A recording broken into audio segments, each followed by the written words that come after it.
Welcome to Reality Tea Times 2, the podcast where we discuss all the trash reality TV we love to hate. I'm Tanika, and today we are going to be discussing Love Off the Grid, covering episodes 5 to 8. If you missed it and you want to listen to the first episode, where I cover 1 to 4, you can probably just head down to the one underneath this one, I think. And you can listen to that first. But yeah, without further ado, let's head into the reason we're here. So, episode 5 of Love Off the Grid. So, Myesha's mom and aunt are here to visit. This is fantastic, y'all.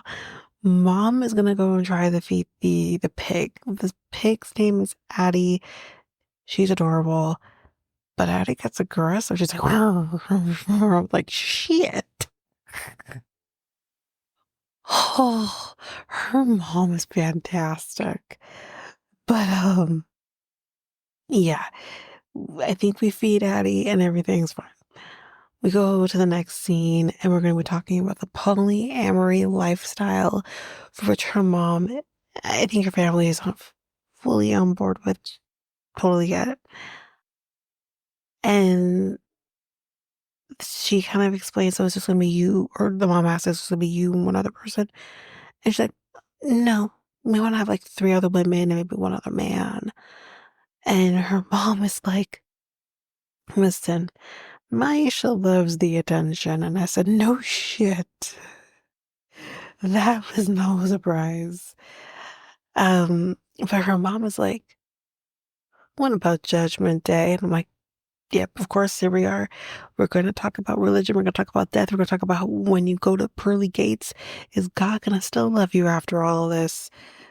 Anyway, and her mom's like, 6 people is a lot. What about the sex? And she's like, oh, maybe sometime I might have sex with Joe, and then I might have sex with Harry, and then, maybe sometimes, Jan and Karen can come in there, and it's all fine. It's all fine. And her mom's like, well, I don't want no one knocking on my treehouse. And Myesha's like, no one's gonna come knocking on your treehouse. It's fine. And Myesha then takes the opportunity to say to her mom, well, you know that whatever kids he has with someone else, they're going to be your grandkids too. And her mom's like, no, I don't think so. And Myesha's like, well, then you're not getting no damn treehouse if you're going to reject these other kids. Now, I understand what Myesha's trying to say here, but I'm with her mama. Those are my kids. That's not my problem. No. Anyway, her mom, though, when Myesha says you're not getting the tree house, her mom's like, oh, damn. Anyway, then Myesha gives her mom, listen, there are choices that were made, and you chose to give your mom the semen test with his semen in it. And she gives it over to her. She says, going back in the town, can you drop us off and down? And her mom's like, what is? And she's like, oh, that's Joe's sperm. And her mom's like, oh, fuck. Her mom's like, wrap it up, wrap it up. I don't want to touch it. And she's like, this is all for one time. It's a lot in there. And then when she's getting ready to leave and tries to go down, she's like, no, I got it. I don't need no help going down these stairs. I don't want to touch your hand. I don't know where your hand's been. No, actually, I know where your hand's been. So anyway, that they're leaving, they're in the car, and someone, I don't know exactly who it was, but they're like, roll the window down so we can get the flies out. That's, yikes. Anyways, that's it for episode 5. Next, we have Jenny and Jolie. They're going to be trimming goat hooves. But that's gotta be done. Anyway, one of the goats gets out as they're trimming the one, because basically Jenny is the one that's doing the heavy lifting. Jolie's kind of there to distract, but then this one girl gets out. Clearly, Jolie didn't actually lock the gate, even though she tries to say she did. You didn't. So, yeah. But Jolie says here, ghosts are assholes. Ghosts are cute, especially when they the baby ones, even more so. Anyway, Jenny's kids are coming by to help with winter, because winter's coming. The winter setup. So this is where Jolie's going to be meeting her kids. So, I mean, the meeting seemed to have gone well for the most part, you know? Seems fine, went okay. So, yeah, we'll see where that kind of progresses. That's kind of it for them in episode 5. Shayla is here to help Ryan with garbage, y'all. Garbage that has been sitting on this area now for 2 months. And she kind of says, like, well, doesn't, like, anyone else kind of pitch in with doing with their own garbage? Now, I hear what he says here. He says that it's a lot of money to do it. You basically get charged every time your car goes into the dump. I totally understand that. But why is it only on you? Can't you cycle through that? You have 5 homeowners here, or 6 homeowners, including yourself. They could cycle through. You get this time, you get the next time, and go on, so on and so forth. And maybe do it every month versus 2 months. That's disgusting. Listen, I'm with her having a little bit of more organization, a little more of a plan as to how you're doing this. Anyway, so then we have to deal with that mouse in this area. And she's all like, everyone deserves life. Okay, everyone deserves to live, and I'm not for this mouse, even though I want nothing to do with it. I'm not for this mouse's life being taken away from them just for the sole purpose of not bringing in disease to us or eating our food. I just. So he basically makes her deal with the dead mouse, which I don't particularly want. I wouldn't want to do it either. But this is what you have to do. If I know this is something I have to do, then I'm gonna do it, and maybe she'll get used to it as time goes on. But it's just like, yeah, she's not gonna make it, y'all. I'm sorry. Maybe she will. Maybe she will. I'm only on I just started episode 6. I haven't even finished it yet. But maybe she does make it, but I don't think she will. I don't have faith. Sorry. But anyways, that's it for episode 5. Okay, so episode 6. Myesha has PCOS. Again, for those of people who don't know what that is, that's polycystic ovarian syndrome. And I definitely understand how she feels. It's a lot, and to process, and yeah. So that's part of the issue, or not so much the issue. I hate to use that, but part of the reason potentially why she's not getting pregnant. I don't believe we had his results back yet, so we don't know if there's potential, struggle with fertility on his end. So that's kind of all we know so far. Her friend is here though, with her pretty shoes. Is gonna be freaking.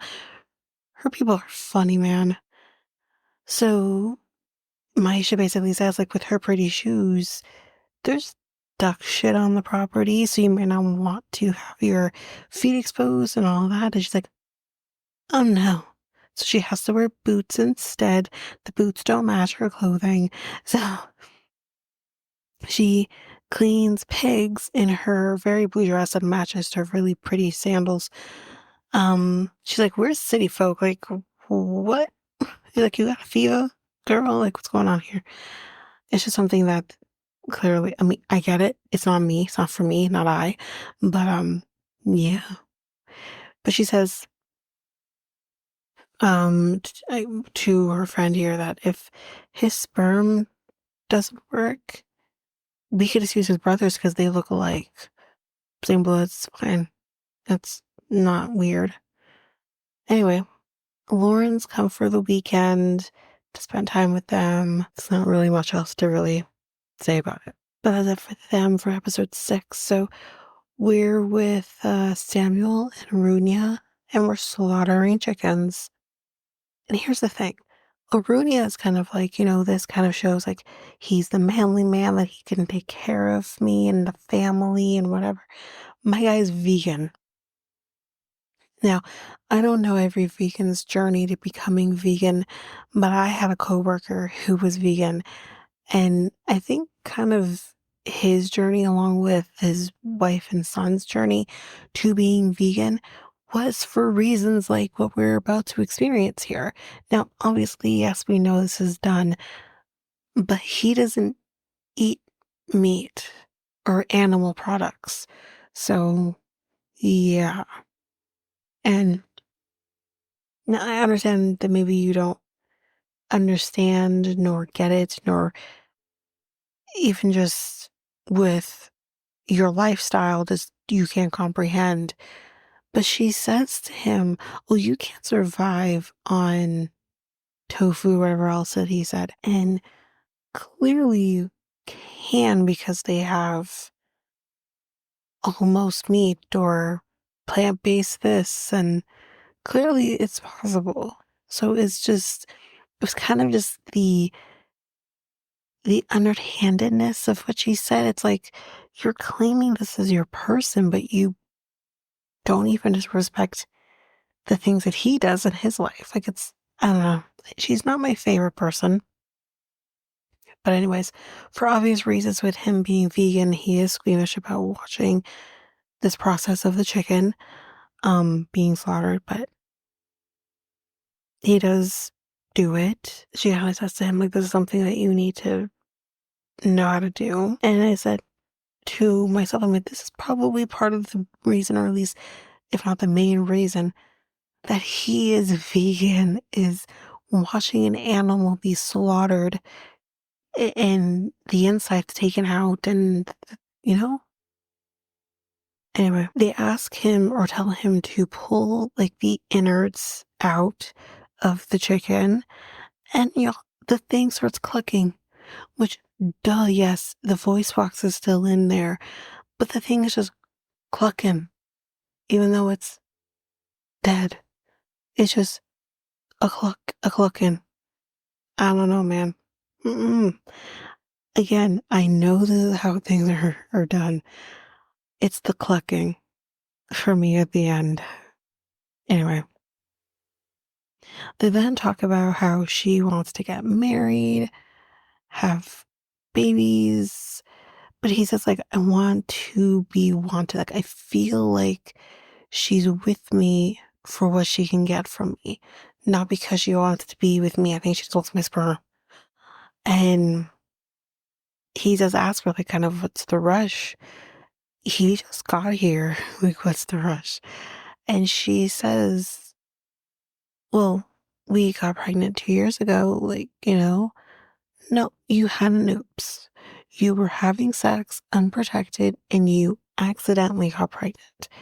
I'm sure you didn't go through that with the intention, or maybe she did, and that's a whole other conversation. But he definitely didn't. So you can't use the fact that you accidentally got pregnant as the trope of we're not rushing because we did that. This is not enough of an argument. But he does say, like, okay, yeah, that was sudden too. What are you talking about? Anyway, that's it for them for for episode 6. So the boys now, we're back at the Black Mountain with Charlie and Jen, and the boys seem to be liking the mountain. They're making a fire, but then the rain comes all of a sudden, and it's thunder, lightning. Yeah. So they do run over to the cabin, but of course it's not enough space. First of all, when they ran to the cabin, only 2 of the boys went to the cabin. The other 2 stayed. under the tarp, but then the tarp blew away, but then they came to. But they ended up deciding, you know what? I think we'll be okay. Let's go sleep in the tents with the rain. So this, of course, her being a mama bear makes her very nervous to have the boys out there because of the lightning and everything. So, yeah. And basically, the next day after that, the boys found a snake. It's a copperhead snake. I guess that's kind of bad. And he says, "Don't tell your mom." Um, but they kill it. It's fine. So that's it for the end of episode 6. The last couple of episode 6, Shayla and Ryan. So they're arguing. She doesn't feel like she's a priority for him. She kind of feels like work is his priority, and I felt very triggered by this. It's definitely something I definitely understand currently. That not being the first thing. Now, I think the difference of what I deal with versus what Ryan's kind of going through here is he maybe doesn't know how to compartmentalize very well or know how to time manage or, you know, and he's so head first into what he wants to do to support and help people go through similar things that what he's been through. So I think that his passions are really driving him. That he's lacking with this relationship with Shayla, but I don't think it's on purpose. But when he does try to kind of speak up, kind of tell her how where he's coming from, she kind of doesn't allow him to really say that. He walks out saying, "I'm not feeling heard." And while he's talking to production, they're like, "Oh, is she leaving?" He's like, "No, no, she's not leaving." "Oh, no, she's leaving. She's at her car. She's leaving. She dipped. She left." And that's basically where we end off episode 6. So episode 7, we're elk hunting with Jen and Joey and the boys as well. But there was no elk, so they weren't able to actually go hunting. But the next day, it's food truck day. They're prepping, and we do find out here that Jen actually went to culinary school. Good for her. The boys say that they have a good feeling about Jolie. It doesn't feel like maybe how they felt in previous relationships their mom's been in. But y'all, winter's still coming, so this is going to be a big deal again. Winter is such a big character in their storyline. But then it's time for the food truck, which ends up being an absolute shit show. It's actually just straight up a disaster. There's no organization. Jenna kind of makes an excuse of this isn't their usual menu. Jolie doesn't kind of have a place to be. It was just an absolute shit show.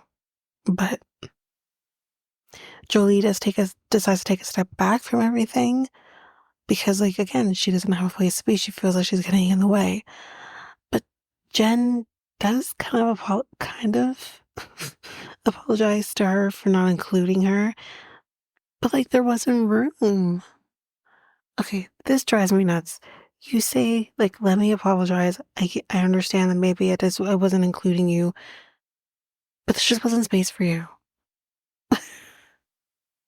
But she also says, not to Jolie, but in the moment, she says to her that she wanted Jolie to be more proactive. Here's the thing. I don't think Jolie wasn't being proactive. I think you didn't have the organizational skills to give people a job. Like, again, if this was, Gordon Ramsay's Food Stars, you would have failed miserably. Like, it's you didn't give her a clear role, but then you want her to be quote unquote proactive. Well, where's your, organization for someone to be proactive? Like, I'm all about them adapting to off-gridding, but You want these people to just jump in head first, do this, do that, whatever. And like, but this isn't their lifestyle. They're not here for this. They're here for you. I don't know. Kind of rambling. But let's go. That's it for them for this, for episode 7. So Myesha is gone with her friend, to get away. And it's just Joe and Lauren on the property. And Lauren wants to kind of talk to Joe about the romantic connection, kind of maybe not fully being there. She kind of feels worried about, fitting in with them. And he says that, listen, I get it. I was a third in a relationship. Don't remember that being something that we talked about. But anyways, he's been in a third relationship. He understands like coming into a dynamic that's already established. And I totally get that too. And she kind of says, I don't think Myesha fully, or sorry, not Myesha, sorry. I don't think Lauren knew how much they actually want to expand. I guess she thought it would just be the 3 of them. Oh no, it's gonna be like 10 of you. Yep.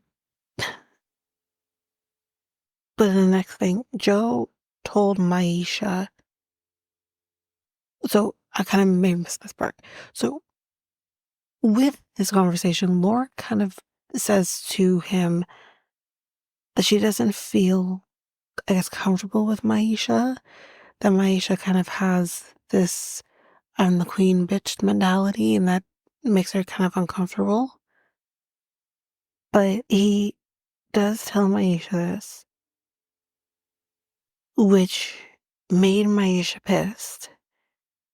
But Lauren says to Myesha, sometimes I feel like you don't tell me what you think about me.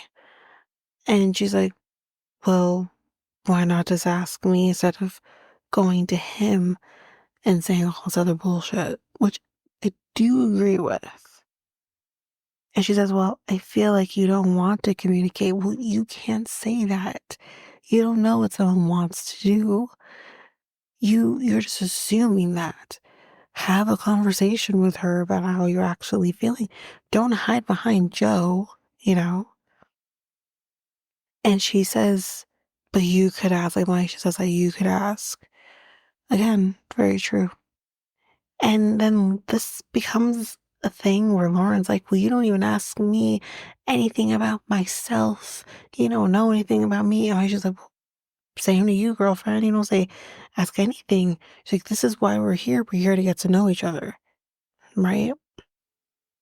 And the other thing that kind of Lauren says here too is, you know, I I guess she kind of wants to have the energy of when she first kind of came around and, everyone's on like their best behavior. But like Myesha says, she's like, this is not realistic. I'm human, right? You're gonna have good days, bad days. Joe is also human. He is also gonna have good days and bad days. You're not gonna have this happy-go-lucky nonsense. It's just not realistic. And honestly, I have a few more thoughts about this once I finish this up. But I personally think Lauren kind of just wants someone to coddle her, which is, again, not realistic. But Lauren kind of shuts down here and says that she's annoyed, and then she gets up and walks away. And once she's walked away, Myesha says to Joe, well, you know this shit isn't going to work, right? Now, here's my thing. This thing that I thought about while watching this episode before we got into the next episode was I'm starting to wonder, again, Lauren being a white woman, Myesha being a black woman, I do wonder if there is some of those black girl tropes you tend to hear from people. Oh, she's this or she's that. Like, you know, it kind of made me think that way. I couldn't quite know why because there's been nothing for me to think, oh, Lawrence racially insensitive or maybe straight up racist or whatever, or, exuding her privilege or whatever it may be. There was no signs of that happening, but for some reason I felt it. And it does get solidified for me in the next episode, and I will point it out when we get to it. But yeah, that's it for them in episode 7. So next we have Shayla and Ryan are not doing much better. He says, she may not come back. But Richard, who is also off-gridding, he's been doing this since like Ryan was 5. He's been doing it for about 40 years. And he does come in with some good advice, on how to kind of handle things with Shayla. And again, it's kind of the same things I was kind of saying previously about, who was it I was talking about? Was it them? Yes, it was them. Um, in the, with the last episode that they were, with episode 6, is he needs to know how to prioritize everything in his life so that nothing is being neglected. Anyway, Shayla comes back and she actually wants to assist him with what he was doing, which was something with digging and stuff. Anyway, then we do kind of see another scene where Shayla is kind of or she's like talking to her friend, and here she kind of says that she kind of has been questioning whether or not she should be staying on this property with him. And I'm like, oh boy. So episode 8, and it's the final episode of this episode. So y'all, Lauren was asked to dip out and needs to leave. This is dramatic. Let's get into it. Joe kind of says, she was asked to leave because you don't disrespect the queen being Myesha. This is kind of the terminology they use amongst each other, kingdom, queen and king, and it's gross, but whatever. Lauren says she was trying to sleep. She was going from bed to couch to bed to floor, and it's just, she was just trying to find a place to sleep. Apparently, Myesha gets up, goes to use the bathroom, which, as we know, is in a separate building, turns the light on, leaves it on, and we do find out from Myesha she's scared of the dark. So that is, by the way, the name of the show that I was mentioning in a previous episode, Are You Afraid of the Dark? It's that one. Anyways, she's afraid of the dark, so she turns the light on. Lauren says that she was in the bathroom for a really long time. I guess was getting irritated by the light shining in and shuts it off. And Myesha ends up coming back in, or trying to come back in, says, who turned the fucking light off? And an argument ensued between Lauren and Myesha. Apparently, Lauren said that she was being rude, you leave the light on, and Myesha's like, or saying it was rude to leave the light on, shining in his face. And Myesha's like, it's really you turned my nightlight off. Apparently, Lauren called Myesha aggressive, and I said, whoop, there it is.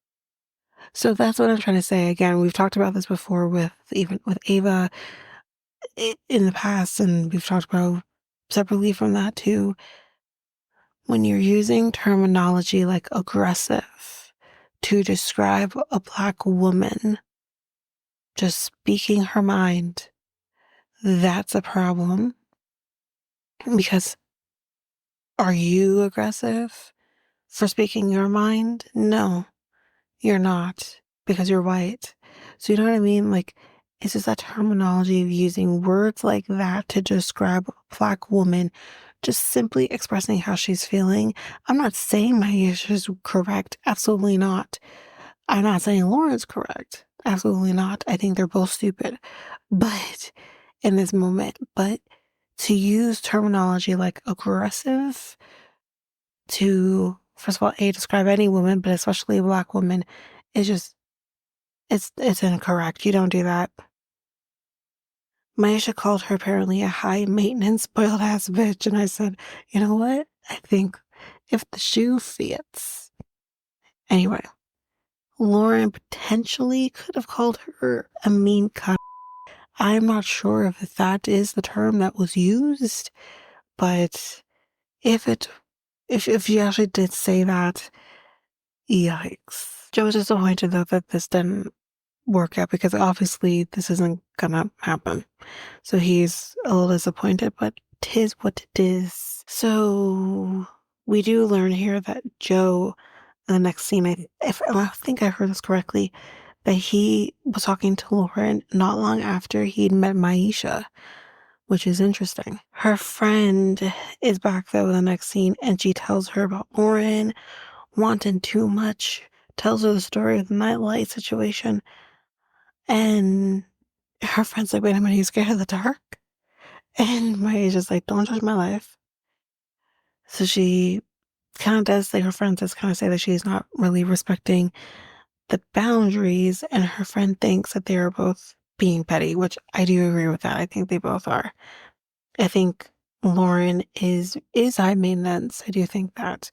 But I also think Myesha is so big on being the queen bee, the number one. I need to get pregnant first. I need to do all the things first. That she is maybe partially sabotaging things from progressing. Anyway, then her friend kind of says, y'all need to cut the grass, god damn. Then we start scooping up worms, scoop ski potatoes. And if you know, you know. Uh, but now Myesha wants to talk to Joe about potentially pumping the brakes on finding a third. And I'm like, ooh, I don't think he wants to do that. But anyway, so that's it for them for episode 8. Charlie tells Jen, you call the boys too much. And I said, Jesus Christ. First of all, maybe you're right. But these are still her kids, her children. And that's just what people do. And you should do. And for him, as a childless man, telling a woman who is a mother to 4 children that you coddle your children too much, yikes. Anyway, the boys are going to be leaving soon. Kieran actually left already because he's got shit to do. And I think this was his sister. Can't say testosterone. I don't know what she said. Testosterone. I don't know what the hell she said, but it's testosterone. Not difficult. Anyway, the boys said that they would come back, but there is still a little bit of a hesitation, which obviously causes Jen to hesitate a little bit. But that's basically it for them. Next, we have Jolie tells one of the kids, her mom is a bit of a micromanager, kind of referencing the food truck situation. So they're going to the hot springs for a date night. Apparently, Jolie's going to be heading back into Albuquerque for a couple of days for a doctor's appointment. And Jolie's got grandbabies, so she's also going to take the opportunity to see her grandkids. But Jen is worried that she won't come back, and a lot of that stems from her history of people always not sticking around, leaving her. For Jolie, though, she says, like, that makes me a little sad because she knows that the history's there for Jen. She does say that her past does kind of affect their relationship. And she also says, like, I love her, and it kind of sucks that she doesn't trust me, so they have to work, y'all. Even though, like, Jen, I think it comes down to this is kind of the same feeling with, for those people who watched Smothered, who we saw, I think her name was Lauren and Laura Lee. I couldn't stand Lauren, but I loved Laura Lee. She deserves everything. I hope she's happy wherever she is. So that's basically it for them. The final couple for episode 8 and the final couple we're going to be talking about, Samuel is building a love shack. He kind of wants to have this space for them away from her daughter with the co-sleeping situation and everything. So he does also mention, though, during this, that he does have opportunities in the East Coast. What I gathered is actually work opportunities in the East Coast. And she just shuts down and says that, if you can't commit on being here, then just get your shit now and leave. Because that was not part of the plan. And here's the thing, I don't see a problem with him deciding to travel for work. People do that all the time, whether you're off-gridding or not. So I just don't understand here was the issue. Honestly, I don't know if she's fully into him in the way that I think she wants to be. I really do think that he was onto something. I think it was in the previous episode with episode 7 that you have to want me, not just my sperm. Anyway, that is it for episode 8. That is it for this episode. So next we're going to be covering the Love Off the Grid again. We're going to be covering episodes 9, 10, 11, and 12.